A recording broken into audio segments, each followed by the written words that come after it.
फर्क नहीं पड़ता कि ये क्या है। कर्ज सोचेंगे तो कर्ज ही आकर्षित करेंगे। आप कर्ज अदायगी का स्थायी बंदोबस्त करें और अपनी सुख समृद्धि के बारे में सोचें। अक्सर लोग मुझसे कहते हैं अगले साल मैं अपनी आमदनी दुगनी करना चाहता हूं, मगर वो ऐसा कुछ भी नहीं करते जिसे करने से उनकी आमदनी दुगनी हो सके। और फिर वो आकर मुझसे कहते हैं ये मेरे बस की बात नहीं है। तो आप जानते हैं आपकी ख्वाहिश मेरा हुक्म है। जब भी आप अभाव के बारे में सोचते हैं और उस बात की चर्चा अपने परिवार में करते हैं या अपने दोस्तों से कहते हैं या बच्चों से कहते हैं हमारे पास पैसे नहीं हैं, हम अफोर्ड नहीं कर सकते, तो क्या होगा? आप कभी अफोर्ड नहीं कर पाएंगे क्योंकि आप वही ज्यादा आकर्षित कर रहे हैं जो आपके पास नहीं है। अगर आप सुख चाहते हैं तो सुख के बारे में सोचिए, और अगर आप समृद्धि चाहते हैं तो समृद्धि के बारे में सोचिए। इस रहस्य को समझने से पहले मुझे बिल के नोटिस आते थे। हर रोज डाक से आई बिलों की गड्डियां मेरा इंतजार करती। तो मैंने सोचा इन्हें कैसे रोका जाए। आकर्षण का सिद्धांत कहता है कि आप जो सोचते हैं वही पाते हैं। तो जब मुझे बैंक का स्टेटमेंट मिला, मैंने टोटल को मिटा दिया और उसकी जगह एक नए टोटल को लिखा। मैंने बिल्कुल वही लिखा जो मैं बैलेंस में देखना चाहता था। तो मैंने सोचा अगर मैं चेक्स आने का तस्वीर करूं तो कैसा रहेगा, और मैं ज्यादा चेक्स आने का तस्वीर करने लगा। सिर्फ एक ही महीने में बदलाव आना शुरू हो गया। वाकई हैरत होती है, आज मुझे सिर्फ चेक्स मिलते हैं। कुछ बिल भी होते हैं मगर ज्यादा होते हैं चेक्स। मुझे हमेशा बताया गया कि पैसों के लिए मेहनत करनी पड़ती है, तो उसकी जगह मैंने कहना शुरू किया पैसा बहुत आसानी से मिलता है। शुरू में ये झूठ लगता है, दिमाग से ये बात उठेगी ये झूठ है, ये मुश्किल है। तो आपके दिमाग में कुछ वक्त ये सब टेनिस के खेल की तरह चलता रहेगा। बात अगर धन दौलत की हो तो धन दौलत आपकी सोच है। आप कैसे सोचते हैं इस पर निर्भर करता है। मैं जब लोगों को बैठकर सिखाती हूँ तो उसका 80% भाग उनके मनोविज्ञान और सोच के बारे में होता है। लोग तो मुझसे कहते हैं कि हाँ आप कर सकती हैं, मैं नहीं। पर हर इंसान अपनी आर्थिक स्थिति और अपने रिश्तों को बदलने की काबिलियत रखता है। ऐसे बहुत से लोग हैं जिन्होंने भले ही बेशुमार दौलत कमा ली हो मगर उनके रिश्ते सड़ चुके होते हैं, जैसा लोग आम जुबान में बोलते हैं। और ये कोई दौलत नहीं है। आप बेशक दौलत के पीछे भागिए, दौलतमंद बन जाइए, मगर ये अमीर होने की गारंटी नहीं है। मैं ये नहीं कह रहा कि पैसा अमीरी का हिस्सा नहीं है, ये बेशक है, मगर ये एक हिस्सा है। और मैं ऐसे लोगों से भी मिलता हूँ जो खुद को आध्यात्मिक कहते हैं मगर वो हमेशा बीमार और फटेहाल होते हैं। वो भी कोई अमीरी नहीं है। हमें जिंदगी के हर पहलू में अमीर होना चाहिए। पश्चिमी देशों में ज्यादातर लोग कामयाबी के पीछे भागते हैं। उन्हें घर चाहिए, बढ़िया बिजनेस हो और ऐशो आराम की सारी चीजें हो। मगर रिसर्च से ये पता चला कि इन चीजों के मिलने पर भी हमें जो असल में चाहिए उसकी कोई गारंटी नहीं है, और वो है खुशी। तो हम इन सारी चीजों को खरीदते हैं ये सोचकर कि वो हमें सुख देंगी, मगर ये गलत है। पहले हमें अंदरूनी खुशी, मन की शांति और अंतरात्मा को ढूंढना होगा, और फिर ये सारी चीजें हमें सुख दे पाएंगी।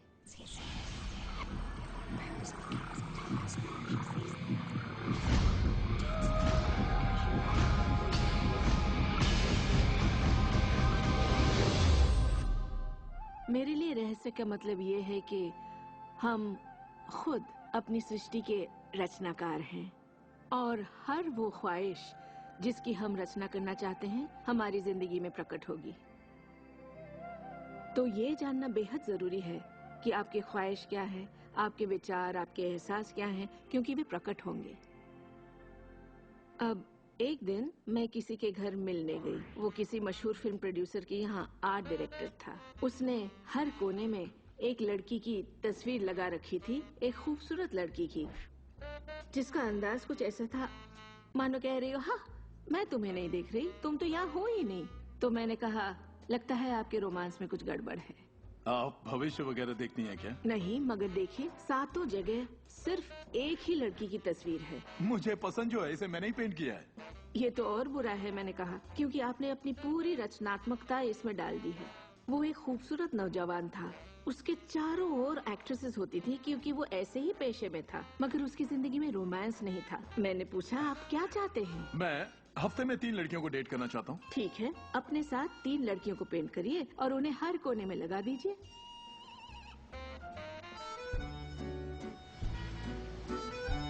छह महीनों बाद मैं उससे यूरोप में मिली और मैंने पूछा कैसा चल रहा है आपका रोमांस? ग्रेट। वो सभी मेरे साथ डेट पर जाना चाहती हैं। क्योंकि यही आपकी ख्वाहिश है। मैं हफ्ते में 3 डेट्स पर जाता हूँ, वो सभी मेरे लिए झगड़ती हैं। और क्या चाहिए? अब मैं लाइफ में सेटल होना चाहता हूँ, मैं शादी करना चाहता हूँ और सिर्फ उसी से रोमांस। तो पेंट करिए, ठीक है? और उसने एक खूबसूरत रोमानी रिश्ते की तस्वीर बनाई और 1 साल बाद उसने शादी कर ली। आज वो बेहद खुश है। पर पहले आखिर ऐसा क्यों नहीं हो पाया? ये ख्वाहिश बरसों से उसके अंदर थी, मगर ऐसा हो नहीं सका। उसकी ख्वाहिश सच नहीं हो पाई क्योंकि उसके बाहरी माहौल में, यानी उसके घर में और उसकी ख्वाहिशों के बीच हमेशा एक विरोधाभास रहता था और यही अड़चन थी। अब आप भी रहस्य जान गए हैं तो आजमाना शुरू कीजिए।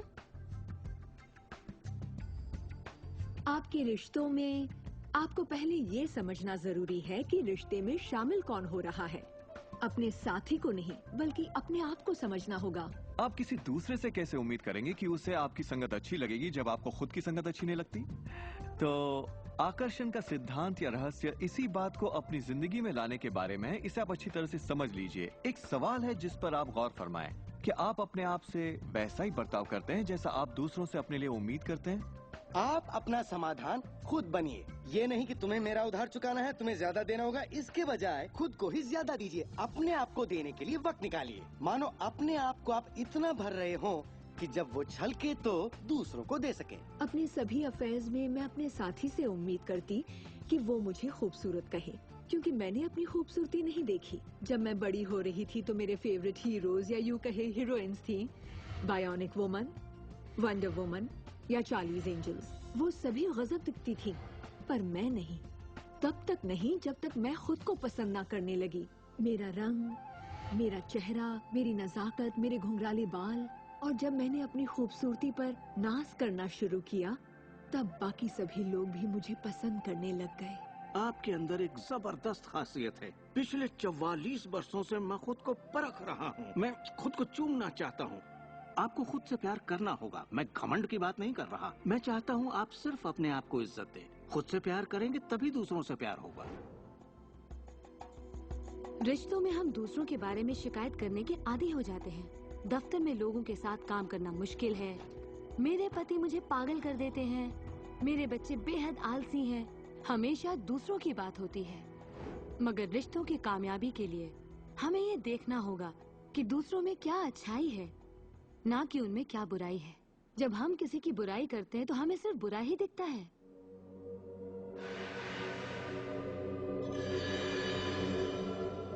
आपके रिश्तों में भले ही कितनी भी कड़वाहट हो, आपस में न बनती हो, रोज रोज झगड़े होते हो, तुम क्या समझते हो अपने आप को? जो करना है कर लो, जाओ। उन रिश्तों को भी आप ठीक कर सकते हैं। बस एक कागज लीजिए और अगले 30 दिनों तक रोज उस शख्स के बारे में वो सारी बातें लिखिए जो आपको अच्छी लगती हैं। उन कारणों के बारे में सोचिए कि आप उससे क्यों प्यार करते हैं। आपको उसका मजाक करना पसंद है, उसका मदद करना पसंद है, और आप पाएंगे कि आपको उसकी खूबियां बेहद पसंद हैं और आप उसकी तारीफ करेंगे तो बदले में आपको भी वही मिलेगा और प्रॉब्लम हवा हो जाएंगी। हम दूसरे लोगों को काबू में नहीं कर सकते, चाहे जितनी भी कोशिश कर लें। मान लीजिए आपके घर कोई आता है जिसका मूड बिगड़ा हुआ है और आपका मूड बहुत अच्छा है, तो आप खुद को कहीं और पाएंगे, अपनी ही खुशनुमा दुनिया में। आकर्षण के सिद्धांत के जरिए अपनी खुशी हम खुद पा लेते हैं। कई बार आप खुद को खुश रखने का मौका किसी और को दे देते हैं, पर वो आपको खुश नहीं कर पाते जो आप चाहते हैं। क्यों? क्योंकि अपनी खुशियों के जिम्मेदार सिर्फ आप हैं। अपने आप को खुश रखना आपका काम है। आपके माता पिता, बेटा, पति, वो चाहे जो भी हो, आपकी खुशियों की चाबी किसी और के पास नहीं हो सकती। आपकी खुशियों की चाबी सिर्फ आपके पास है।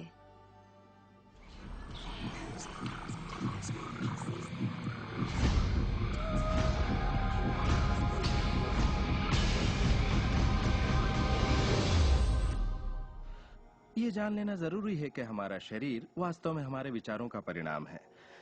चिकित्सा विज्ञान में आज हम ये जान रहे हैं कि किस हद तक हमारे विचार और एहसास हमारे शरीर के बाहरी स्वरूप, उसकी बनावट और उसकी अंदरूनी क्रिया को निर्धारित करते हैं। इलाज में हम प्लेसिबो के असर को अच्छी तरह से जानते हैं। प्लेसिबो एक ऐसी चीज है जिसमें शरीर पर किसी भी दवा का कोई असर नहीं पड़ता, जैसे कि मीठी गोली या कुछ और। आप मरीज से कहते हैं कि ये दवा भी बहुत असरदार है, और होता यह है कि प्लेसिबो भी उतनी ही असरदार साबित होती है जितनी कि वो दवाई जो बीमारी